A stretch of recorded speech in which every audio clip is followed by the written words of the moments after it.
Démarrer. Ouais.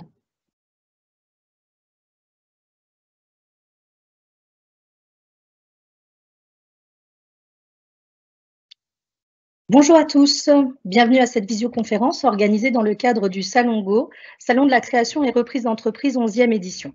Alors nous avons choisi ce matin de vous parler du business plan, document essentiel pour présenter votre projet de création ou reprise d'entreprise et convaincre bien sûr vos interlocuteurs de la qualité de celui-ci.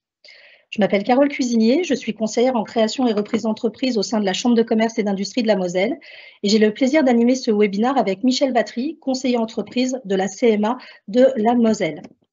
Nous vous invitons à poser vos questions via le chat qui est à votre disposition.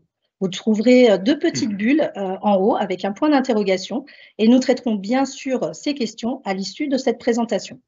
Je précise également que cette visioconférence est enregistrée et que vous pourrez la retrouver très prochainement sur les chaînes YouTube de la CCI et de la CMA. Merci Carole et bonjour à tous. Le business plan, on peut aussi parler de plan d'affaires ou bien de dossier économique, est réellement un outil indispensable pour commencer à mettre en forme, à concrétiser, si vous voulez, tout projet de création ou bien de reprise d'entreprise. Car effectivement, c'est cet outil qui va permettre aux porteurs de projet de recenser l'ensemble des éléments essentiels à l'élaboration de son projet de création d'entreprise, puisque c'est l'ensemble de ces éléments qui vont finalement permettre de définir la stratégie et les plans d'action de l'entreprise. C'est dire toute l'importance et la nécessité pour le porteur de projet de bien réaliser cette étude en amont du démarrage de l'activité. C'est important pour le porteur de projet lui-même, mais ça l'est également pour l'ensemble des partenaires ou acteurs économiques extérieurs à qui le projet devra être présenté. Le business plan doit permettre de repérer les manques éventuels du projet. Il va de soi qu'il vaut mieux faire ressortir ces manques ou les faiblesses du projet au moment d'une étude préalable plutôt que de voir l'entreprise rencontrer des difficultés dès son démarrage. Ce qui obligerait le chef d'entreprise à reconsidérer toute sa stratégie de développement ou ce qui l'amènerait à revoir tout ou partie de son plan d'action. Une fois l'entreprise démarrée, le business plan va permettre alors, en s'y reportant, de vérifier si toutes les hypothèses de départ sont bien respectées au vu du démarrage réel de l'activité. Ce sont notamment tous les éléments liés au marché sur lequel l'entreprise se place. Ce sont aussi tous les éléments financiers également.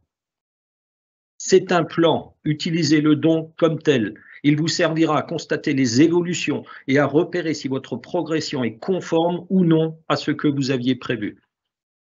Cela revient par conséquent à dire que vous avez placé des indicateurs dans cette synthèse. Et au travers de ce tableau de bord, ces indicateurs judicieux sélectionnés vont permettre de constater certains écarts éventuels en vue d'apporter des corrections dans la marche de l'entreprise dès que possible. Je passe la parole à Carole. Merci Michel. Donc, comme vous l'avez compris, Michel vous l'a bien dit, d'abord votre business plan sert à structurer votre projet, bien sûr repérer un manque dans votre projet et suivre votre progression. Mais le business plan, vous le construisez également pour convaincre et rassurer des partenaires, des investisseurs. Il ne faut pas oublier qu'un business plan est un outil de communication. Donc, il doit donner envie à vos lecteurs de vous suivre dans le cadre de votre projet. Alors, il va montrer quoi à ces fameux investisseurs et à ces fameux partenaires? Eh bien, il va montrer votre détermination, votre motivation, ce qui vous pousse aujourd'hui à vous lancer dans la création de la reprise d'entreprise. Il va aussi, bien sûr, montrer votre investissement. Il va mettre en lumière votre démarche qui va être conçue à travers votre étude de marché que vous aurez réalisée et le business model, c'est-à-dire la stratégie que vous aurez envisagée. Toujours en termes de but de convaincre et de rassurer ces fameux investisseurs et ces fameux partenaires, le business plan sert aussi à prouver en fait la rentabilité et la faisabilité de votre projet. Rentabilité de quelle manière? Eh bien, de savoir si vous serez en mesure de payer vos salariés, d'acheter votre marchandise, de faire un chiffre d'affaires assez conséquent pour pouvoir éventuellement même vous rémunérer. Et faisabilité, eh bien, de vérifier si vous avez un apport suffisant et que vous êtes en mesure, bien sûr, derrière de pouvoir rembourser les emprunts que vous auriez faits auprès de ces 10 partenaires. Alors maintenant qu'on a vu pourquoi il fallait construire son business plan, intéressons-nous plutôt à comment justement le construire, ce fameux business plan. Sachez qu'un business plan est structuré. Il est scindé en 4 parties importantes. Aucune d'entre elles ne sont à négliger. La première partie concerne vous et l'équipe. Il est important, avant de parler de votre projet en lui-même, eh bien, de montrer à vos interlocuteurs que vous êtes la personne de la situation. Donc pour cela, eh bien, vous donnerez des informations sur votre situation personnelle, sur vos motivations, sur l'équipe et les partenaires qui font partie de votre projet. Et bien sûr, vous nous expliquerez sur votre projet et sa genèse. Michel vous l'expliquera tout à l'heure. La deuxième partie que l'on va retrouver dans un business plan, c'est notamment l'étude de marché. Une partie essentielle dans le cadre de votre business plan. Il est important que vous nous expliquiez comment vous avez mis en place votre projet, dans quel contexte de marché il se situe, quelles sont les tendances justement qui influent sur ce marché, et puis ensuite de nous parler de votre marché, c'est-à-dire de votre clientèle, de la concurrence et des différents fournisseurs avec qui vous pourrez travailler. Troisième partie que l'on va retrouver dans un business plan, ce sont les stratégies opérationnelles. Vous allez mettre en œuvre, suite à l'étude de marché que vous avez fait, des stratégies commerciales, stratégies de communication, et vous allez nous expliquer aussi également comment va fonctionner l'entreprise. Et enfin, la dernière partie que l'on va retrouver dans un business plan, ce n'est que la conclusion, c'est ce qu'on appelle les prévisions financières, qui vont être la traduction en termes financiers des éléments que vous aurez dit au préalable. Et ils sont reportés sous la forme d'outils financiers comme le plan de financement, le compte de résultat et le plan de trésorerie. On va aborder donc la première partie du business plan, c'est-à-dire vous et l'équipe, et je laisse la parole à Michel. Merci, Carole. Il est tout à fait essentiel de bien mesurer l'adéquation homme-projet, autant pour le ou les porteurs de projet que pour les partenaires. Cette adéquation homme-projet, c'est en fait la somme des compétences existantes dans l'entreprise qui vont permettre de conduire au mieux l'activité. Il va s'agir de bien montrer qui vous êtes en tant que principal porteur du projet, en vue de montrer que vous êtes bien l'homme de la situation, en expliquant aussi pourquoi vous vous lancez dans cette aventure. Il faut dire ici que toute votre connaissance cumulée, l'ensemble des expériences acquises de façon professionnelle, ou bien votre formation initiale ou continue. Pour finir, il faut encore bien indiquer la forte motivation qui est la vôtre et qui sera votre moteur tout au long de la vie de votre entreprise. Pour entreprendre dans des projets importants, s'appuyer sur les compétences variées de toute une équipe d'associés peut être une des composantes clés de la réussite. Ainsi donc, au chef d'entreprise lui-même, on peut voir venir s'ajouter d'autres compétences complémentaires, utiles elles aussi à la bonne marche de l'activité. Il peut s'agir de compétences techniques ou bien de compétences particulières dans chacun des domaines qui vont permettre d'assurer la bonne marche d'une activité quelle qu'elle soit, en gestion ou bien en commercial par exemple. Dans certains projets, la personnalité du créateur ou la présentation de l'équipe est tout aussi importante que le projet en tant que tel. Et si vous êtes plusieurs, insistez bien sur la complémentarité de l'équipe constituée. Cette présentation du porteur du projet seul ou de l'équipe fondatrice doit en fait se faire avec le même soin que la rédaction d'un CV d'embauche, en faisant valoir tout ce qui, dans votre expérience passée, se rattache de façon valorisante au projet en question. À cela, il convient encore d'ajouter la mise en relation avec divers réseaux utiles pour pénétrer le marché sur lequel l'entreprise nouvelle va se placer. J'aimerais ici ajouter un point important en ce qui concerne la réglementation. En effet, certaines activités sont réglementées et il vous faut donc, avant même de commencer votre étude approfondie du projet, il vous faut vérifier la possibilité d'être autorisé à démarrer une entreprise dans l'activité envisagée. Ceci est vrai en particulier dans l'artisanat. En effet, le secteur des métiers oblige à ce qu'un CAP ou bien 3 ans d'expérience professionnelle soit attesté dans certaines entreprises. Alors je dis bien dans l'entreprise, ce qui signifie que ce CAP ou ces 3 années d'expérience peuvent être apportés par le chef d'entreprise lui-même ou bien un des associés, mais aussi éventuellement par un des salariés de l'entreprise, étant entendu que la personne en question va devoir bien évidemment exercer de façon permanente dans l'entreprise. Je vous encourage donc tous à vérifier cela au préalable de toute étude de projet, parce que malheureusement, l'accès à certains projets, vous l'aurez compris, peuvent parfois se trouver être empêchés par ces questions de réglementation. Suite à cette présentation initiale du ou des porteurs du projet, on peut alors commencer à présenter le projet en lui-même, dans ses grandes lignes. L'étude de marché qui va suivre consistant à analyser l'environnement au sens large de la future entreprise, en vue d'être capable de prendre toutes les décisions en amont de la création ou de la reprise d'une entreprise. L'étude de marché va donc permettre de mesurer et de confirmer la viabilité du projet envisagé. Je rends la parole à Caroline. Merci Michel. Effectivement, comme tu l'as dit, l'étude de marché est hyper importante dans le cadre du montage ou de la construction de son business plan. Alors, je vais faire un petit rappel quand même pour vous dire ce que c'est qu'un marché. Il s'agit d'un lieu physique ou virtuel sur lequel sont échangés des biens et des services de nature diverses. Donc, ce marché, d'un côté, nous avons l'offre et de l'autre côté, la demande. Donc, nous allons voir un petit peu plus tout ce qui concerne les tendances et le contexte justement de cette future entreprise. Donc, quand vous allez travailler votre étude de marché, vous allez déjà expliquer à vos interlocuteurs quels sont les éléments de contexte du marché dans lequel vous allez exercer votre activité. Donc, il y a des éléments importants à prendre en considération. Michel l'a dit tout à l'heure, la réglementation.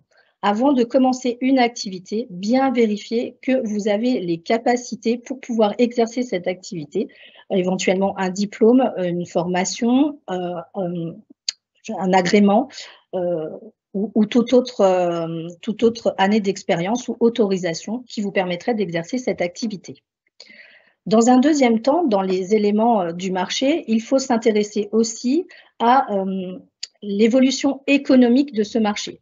C'est-à-dire, voilà, comment se porte-t-il? Est-ce que c'est un marché qui est en stagnation? Éventuellement, on a autant d'entreprises qui se créent que d'entreprises malheureusement qui se radient.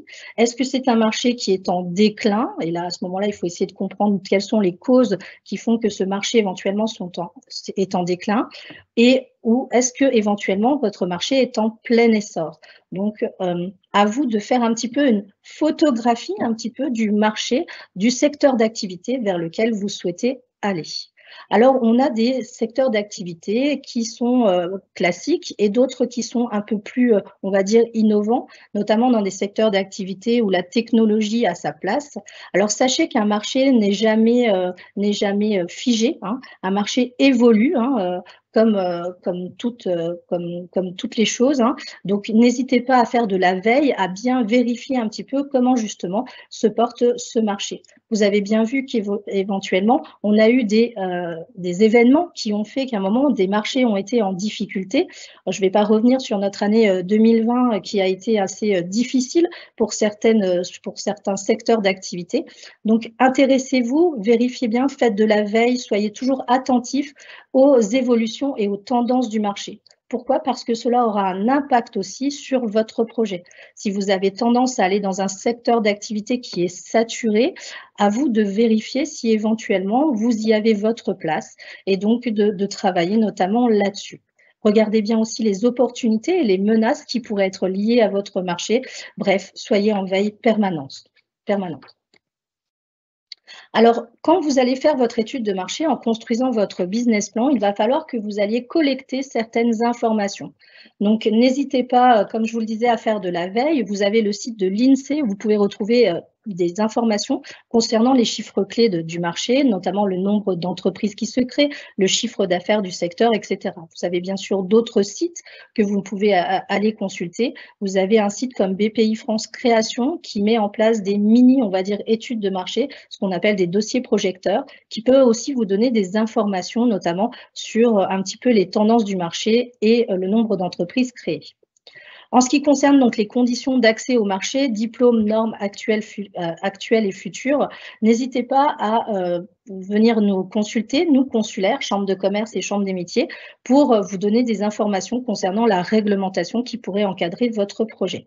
Il est important que vous le notiez dans votre business plan quand vous allez le construire, de nous parler justement un petit peu de ces fameuses conditions d'accès au marché.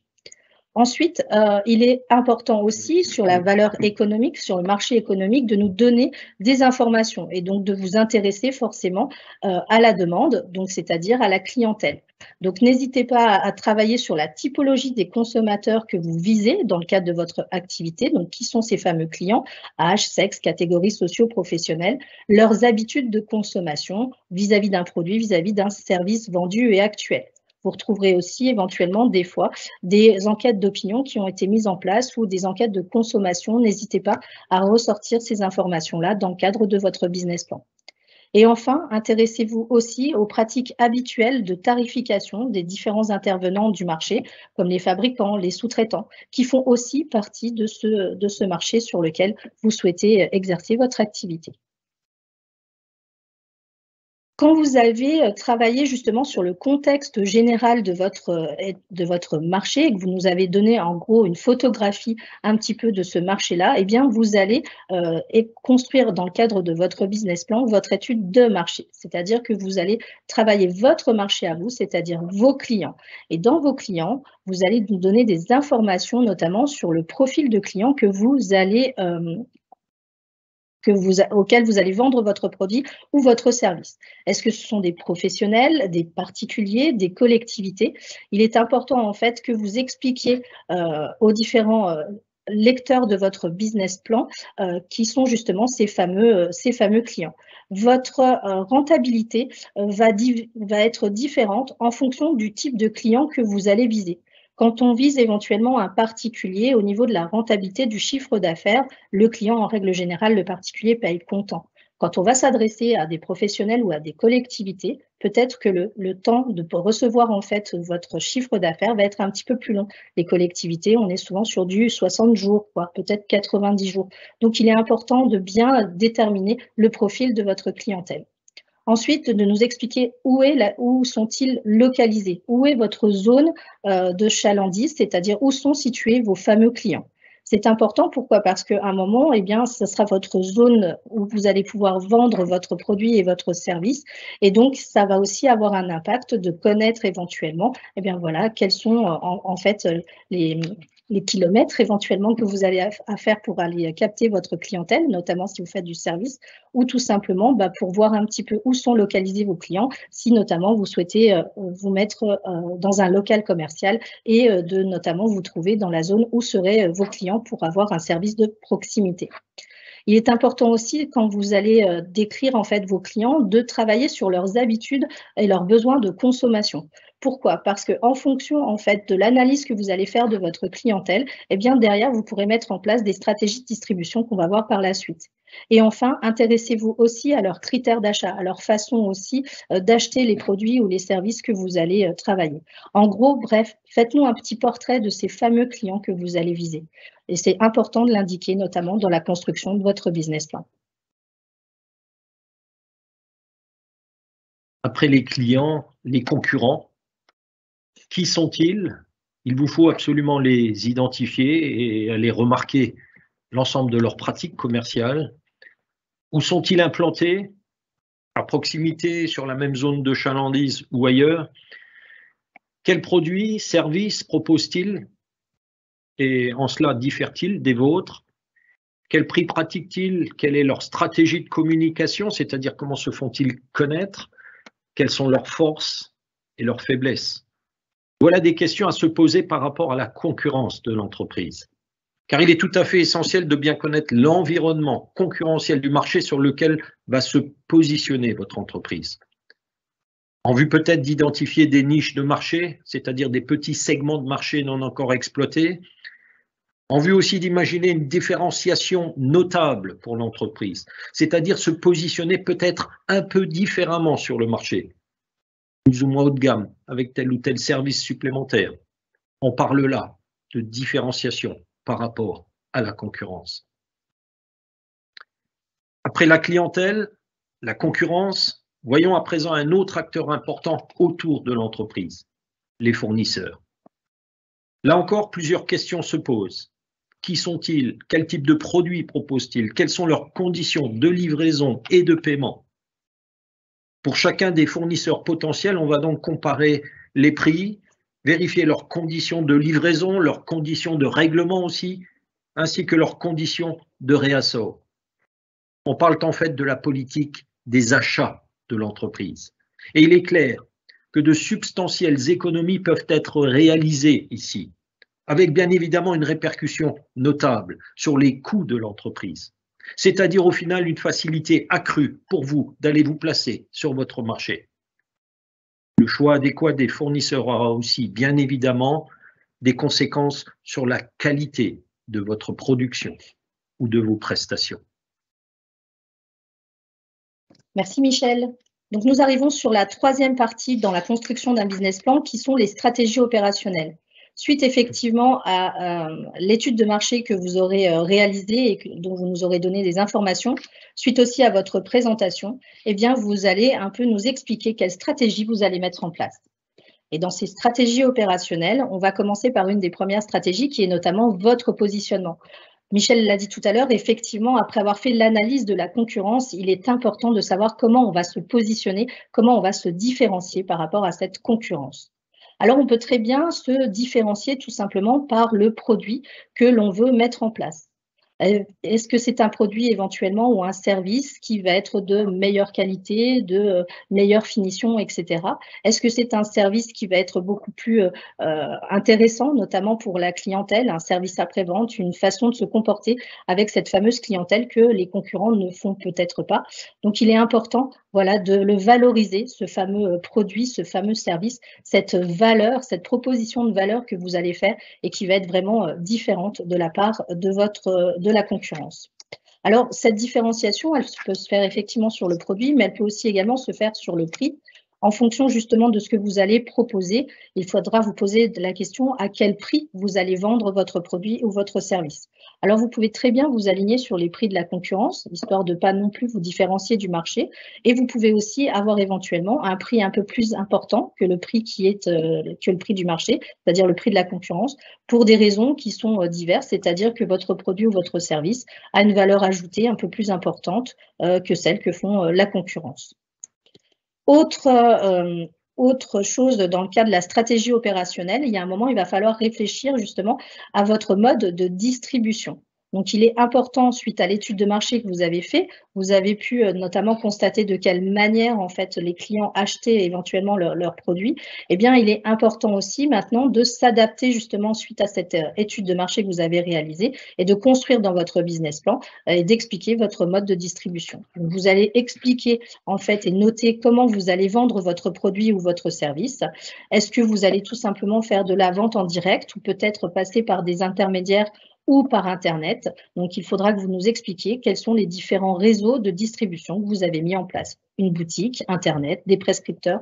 Voilà, à vous de nous expliquer votre mode de distribution, toujours en ayant bien sûr analysé le mode de consommation en fait, de votre clientèle.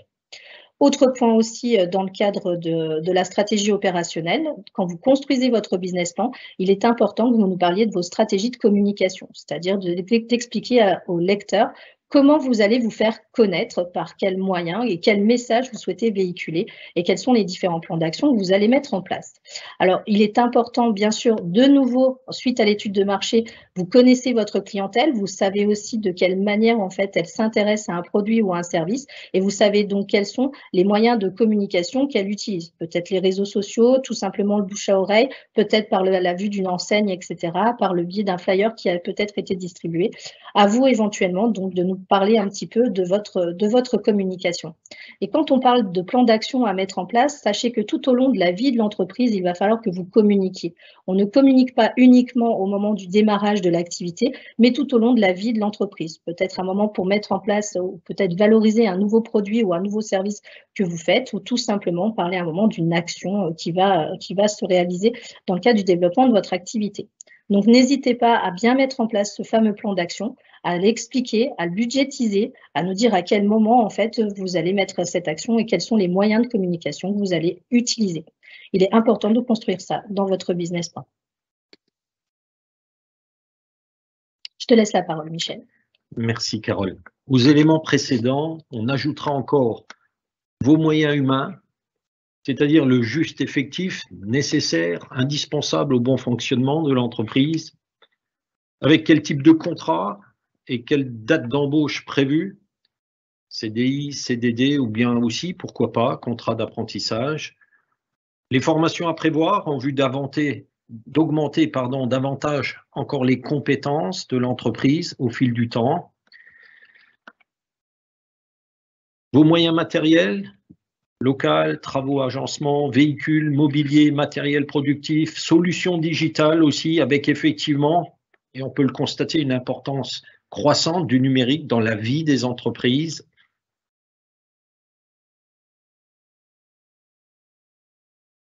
Maintenant, abordons au final les prévisions financières qui viennent en conclusion de tout le travail effectué. Ces prévisions financières, il est tout à fait évident qu'elles vont découler de tout ce qui vient d'être décrit précédemment. Et d'ailleurs, elles ne sauront être suffisamment précises, ces prévisions financières, en l'absence de l'une ou de l'autre information liée à l'étude de marché et tout ce qui précède. Autrement dit, les prévisions financières sont la traduction en termes financiers des différentes données que vous venez de collecter, de présenter. Pour vous aider dans ce travail important, vous pourrez faire appel à un expert comptable, mais mieux encore, et avant cela, pour construire au mieux votre prévisionnel financier, vous pouvez vous rendre à la visioconférence. J'établis mon prévisionnel financier. Celle-ci débutera dans quelques instants à 10h30, donc juste après celle-ci. Carole, pour la conclusion. Merci Michel. Alors nous l'avons vu, hein, comment construire son business plan. Vous voyez, vous avez beaucoup de choses à réaliser. Donc n'hésitez pas, voilà, à le travailler au mieux. Maintenant, quelques petites choses, des erreurs à éviter. Quand vous avez construit votre business plan, relisez-le, vérifiez bien à l'orthographe et à la syntaxe.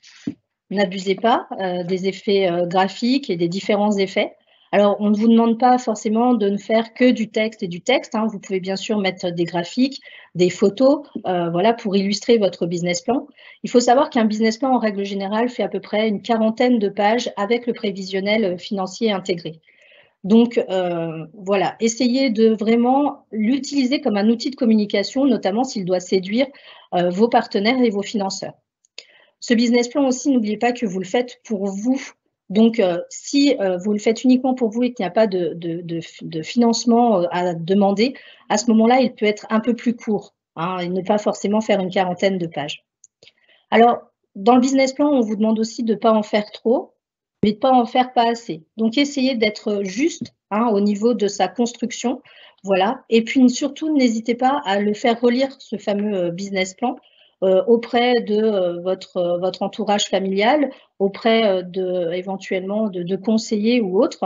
Et puis, voilà, venez nous rencontrer pour qu'on travaille, pourquoi pas avec vous, votre business plan. C'est notre rôle aussi, en tant que conseiller au sein de chambres de commerce ou chambres de métier, de vous accompagner dans la construction de celui-ci. Bref, en fait, ne restez pas seul et n'hésitez pas, voilà, à venir nous rencontrer. Alors, j'aurais tendance aussi à dire que vous avez des fois des outils qui sont mis à votre disposition pour construire votre business plan. Avec la Chambre de commerce, nous travaillons avec un outil national qui s'appelle CCI Business Builder, qui vous permet de travailler en fait votre business plan directement en ligne. Donc, vous avez en fait une trame qui a été mise en place et vous avez éventuellement toute la possibilité de travailler ce fameux business plan en respectant l'ensemble en fait des points que nous avons abordés ce matin avec Michel. Enfin, je dirais que quand vous allez devoir présenter votre business plan à des investisseurs, des financeurs, eh bien, ce document de 40 pages est peut-être un peu trop important. Et donc, ce n'est pas ce document en fait que vous allez présenter, mais plutôt ce qu'on appelle l'executive summary. Et l'executive summary, qu'est-ce que c'est? Il s'agit tout simplement d'une présentation synthétique en fait de votre projet qui va reprendre les points indiqués dans le business plan. Donc, bien sûr, le business plan, vous l'aurez transmis à vos interlocuteurs Et d'un autre côté, vous aurez préparé une petite synthèse que vous pourrez présenter soit directement à l'oral ou via peut-être un PowerPoint. À vous de voir de quelle manière en fait vous avez envie de présenter ce business plan.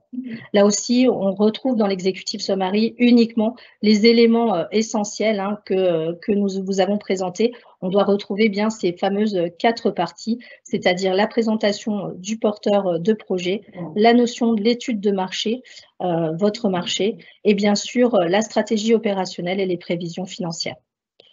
Voilà, donc nous arrivons au terme de cette présentation. Eh bien, écoutez, on est à votre disposition, bien sûr, si vous avez des questions. Alors, je vois qu'il y a pas mal déjà de questions qui ont été posées. Donc, nous avons Fred qui nous dit, voilà, je vais lire, Michel, on va voir ensemble comment on va pouvoir répondre à Fred. Donc, bonjour, je suis perdue dans mon business plan car je ne m'en sors pas dans l'ordre des étapes. Je souhaite ouvrir un commerce, mais faut-il d'abord trouver un local, les fournisseurs, obtenir l'accord de la banque? Comment établir le prévisionnel sans la somme de toutes ces informations? J'ai l'impression que tout est lié et qu'il est impossible d'obtenir l'un sans l'autre. Alors effectivement, la démarche est un peu longue. Donc Michel, tu veux peut-être répondre ou tu veux que je m'en occupe? Je dirais que pour répondre à Fred, je pense que la présentation qui vient d'être la nôtre va sans doute l'aider dans sa réflexion. Ce qu'il faut bien comprendre, c'est ce qu'on vient de donner là, c'est la liste quasi exhaustive des bonnes questions qu'il va s'agir de se poser pour établir un business plan ou un dossier économique. Sachant que ce qui vient d'être présenté vient s'enchaîner aussi de façon chronologique. Donc effectivement, il faut aller commencer à trouver un local et ensuite l'ensemble des questions qui vont venir vont se rattacher bien évidemment à la situation du local par exemple. Donc voilà, donc j'encourage Fred à peut-être reprendre et revoir, puisque c'est ces choses qui viennent d'être données peut-être un peu rapidement. Je l'encourage à peut-être revenir revisionner cette vidéo qui lui donnera encore une fois donc l'ensemble des éléments à ajouter les uns aux autres et de façon chronologique en vue d'arriver au final, et je le disais dans la présentation, arriver à faire ressortir des éléments financiers qui soient fiables et qui présentent au mieux l'activité en devenir. Tout à fait. Effectivement, n'hésitez pas en plus, Fred, à venir nous rencontrer pour qu'on vous explique un petit peu. Ne brûlez pas les étapes. Souvent, on va signer déjà pour pouvoir avoir son local commercial, alors qu'au final, on n'a même pas encore réalisé son étude de marché. On a tendance souvent aussi à aller voir son banquier pour aller demander du financement, alors qu'on n'a même pas mis encore en place son plan de financement. Donc, effectivement, c'est pas une démarche qui est facile. Donc, pour ça, Fred, n'hésitez pas aussi à venir nous rencontrer, à venir nous voir au salon en présentiel le 25 et à discuter un petit peu justement avec nous de ce fameux projet. Oui. Si je peux rajouter à ce que tu dis, Carole, effectivement, outre les aspects réglementaires qui ont été décrits dans cette présentation, avant cela même, je dirais, il y a peut-être une bonne question à se poser pour un porteur de projet, c'est de quelle compagnie va dépendre son activité. Puisqu'il faut savoir qu'il y a de bonnes chances quand vous créez une entreprise de vous voir appartenir, entre guillemets, ou en tout cas il vous faudra venir vous immatriculer dans la majorité des cas auprès de la Chambre de commerce et d'industrie ou bien de nous-mêmes en chambre de métier. Donc je crois qu'il est important pour vous de bien identifier quel va être, je dirais, l'organisme et le partenaire de conseil qui va être le vôtre. Et comme le disait fort justement Carole, donc dès lors que vous avez identifié l'organisme en fonction de la nature même de votre activité, eh bien n'hésitez pas à venir voir ou les équipes de la CCI, le cas échéant, ou bien les nôtres en chambre de métier, où nous sommes organisés un peu de la même façon et où nous sommes tout à fait aussi capables d'accompagner les porteurs de projets dans leur réflexion. Merci Michel. On a une question de Nelly qui nous demande comment obtenir des informations de consommation des potentiels clients, habitudes de consommation, critères d'achat, est-ce qu'une enquête, formulaire en ligne, aller au contact sont les seules solutions? Alors, pour répondre à votre question, Nelly, donc vous avez, tout à l'heure, j'en ai un peu parlé, en ce qui concerne les informations sur la consommation. Vous avez des enquêtes, voilà, qui sont des fois qui sont mis en place, type IFOP, et cetera, ou éventuellement, sont des enquêtes de consommation sur lesquelles vous pouvez éventuellement vous appuyer. Vous avez le site de l'INSEE aussi qui fait pas mal voilà, qui fait pas mal aussi, qui peut vous donner aussi pas mal d'informations concernant justement un peu la consommation. Vous avez bien sûr le site BPI France Création qui fait un petit peu des dossiers projecteurs et justement ce sont des mini-études de marché hein, et qui nous parlent aussi des habitudes de consommation des clients. Et puis enfin, vous avez les chambres de commerce et les chambres de métiers. Alors nous avons un observatoire hein, au sein de la chambre de commerce qui peut éventuellement aussi voilà, faire des petites études de consommation par rapport à un produit ou à un service. Donc à ce moment-là, n'hésitez pas à venir vers nous hein, pour qu'on puisse voilà, échanger avec vous sur votre projet, voir un petit peu quelles sont vos demandes et puis vous donner le maximum d'informations. Nous avons ensuite une question de Morgane qui nous dit le constructeur de BP de la CCI est-il accessible gratuitement en ligne ou est-il fourni par un conseiller? Alors, je vais vous répondre, hein, Morgane, je pense que vous parlez donc de CCI Business Builder. C'est un outil national qui a été mis en place par les chambres de commerce et il est tout à fait accessible et gratuit en ligne. Vous pouvez bien sûr taper sur sur Google www.cci Business Builder. Enfin voilà, donc n'hésitez pas à aller regarder un petit peu. Vous verrez que l'outil est pas mal fait puisque d'abord vous avez éventuellement des petits tests de détermination peut-être à passer, voilà, et un peu un petit quiz qui regarde un petit peu quel est le niveau que vous avez ou quels sont éventuellement les petits points que vous devez travailler. Et puis bien sûr, vous avez le business plan que vous pouvez travailler avec pas mal d'outils, notamment des guides hein, sur la création et la reprise d'entreprise. Vous avez toujours des tutos qui vous expliquent un petit peu ce qu'on attend dans le remplissage. Donc, n'hésitez pas, CCI Business Builder, vous tapez ça sur votre moteur de recherche Google. Autre question d'anonyme qui nous dit bonjour, quel est le minimum de personnes à interroger pour qu'une enquête soit jugée comme réelle et sérieuse? Michel, je te laisse répondre. Bah, tout va dépendre. Déjà, c'est une bonne idée hein, effectivement de procéder à ce type de questionnaire dans bon nombre d'activités. Après, bon, il n'y a pas de règle particulière d'une activité à l'autre, mais le réflexe est bon. Hein, donc le réflexe est bon. Ça fait partie de toute cette étude dont on vient de parler. On l'a vu, les questions sont nombreuses. Il faut vraiment préparer tout cela au mieux et un questionnaire de ce type en fera partie, bien évidemment. Je voulais juste dire, souvent une fois, un projet de création d'entreprise, il met un peu de temps à mûrir. Là, nous sommes au cœur de la semaine de la création d'entreprise, semaine nationale dédiée à ce sujet. Mais sachez quand même que tout au long de l'année, la CCI et la Chambre de métier organisent des réunions d'information à la création d'entreprises. Donc, si vous fallait mûrir dans vos réflexions, sachez qu'il vous sera tout à fait possible de retrouver des réunions d'information qui sont organisées dans nos organismes tout au long de l'année. Merci Michel. Alors, de nouveau Nelly qui nous pose la question justement concernant l'accompagnement des chambres de commerce et des chambres de métier pour retravailler le business plan. Alors, elle nous demande si c'est payant et elle nous parle justement des chèques créa. Alors Nelly, effectivement, les chèques créa sont un moyen éventuellement de vous faire accompagner par nos structures. Hein. Nous sommes opérateurs Grand Est, donc dans le cadre du dispositif chèques créa. Les chèques créa, d'ailleurs, vous retrouverez un 10 minutes chrono justement sur la présentation hein, des chèques créa qui aura lieu soit demain, soit après-demain. Je ne sais plus, j'ai plus le programme en tête, mais n'hésitez pas à aller sur www.salon-go.fr et puis bien sûr toutes ces informations, vous pouvez bien sûr, n'hésitez pas à aller sur le site du Salon Go et nous rencontrer aussi éventuellement en présentiel puisqu'il y aura les experts de la région Grand Est qui seront présents et qui pourront aussi également vous parler un petit peu du chèque créa. Alors, concernant un petit peu concernant maintenant une autre question de Marie. Bonjour, elle nous demande Marie s'il est possible de récupérer le support de cette formation. Alors Marie, cette formation donc, que là on vient de vous présenter, je pense que vous parlez de cette présentation, vous pourrez la retrouver hein, sur les chaînes YouTube de la CCI et de la CMA. Donc n'hésitez pas aussi à la revoir en replay si vous êtes intéressé. Voilà, et donc vous retrouverez en fait toutes ces informations là-dessus. Alors bien sûr, sur nos outils aussi, là on vous a fait une présentation assez brève, mais vous avez aussi encore des outils qui vous expliquent aussi comment construire votre business plan.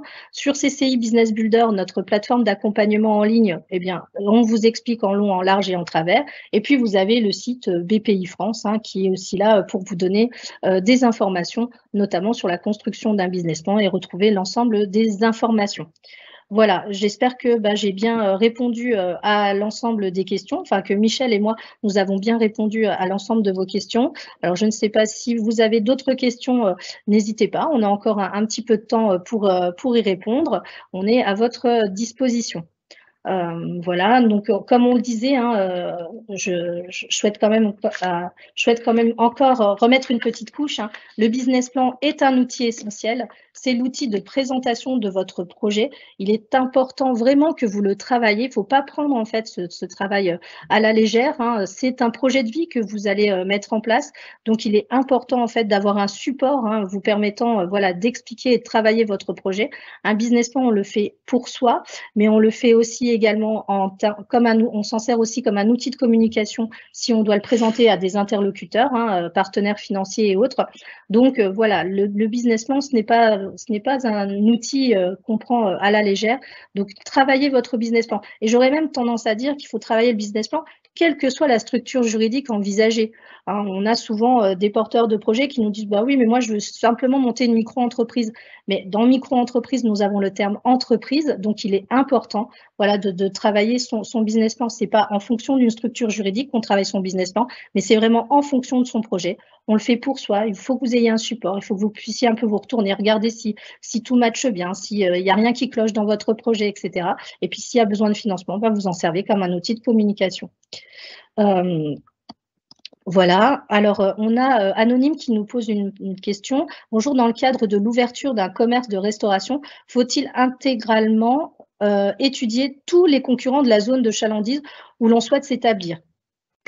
Je vais commencer, puis Michel, peut-être que tu voudras redire quelques petites choses. Alors, j'aurais tendance à dire, peut-être pas tous. Hein, il faut être conscient, bien sûr, de l'ensemble des restaurateurs qui vont se trouver sur votre zone de chalandise, c'est certain.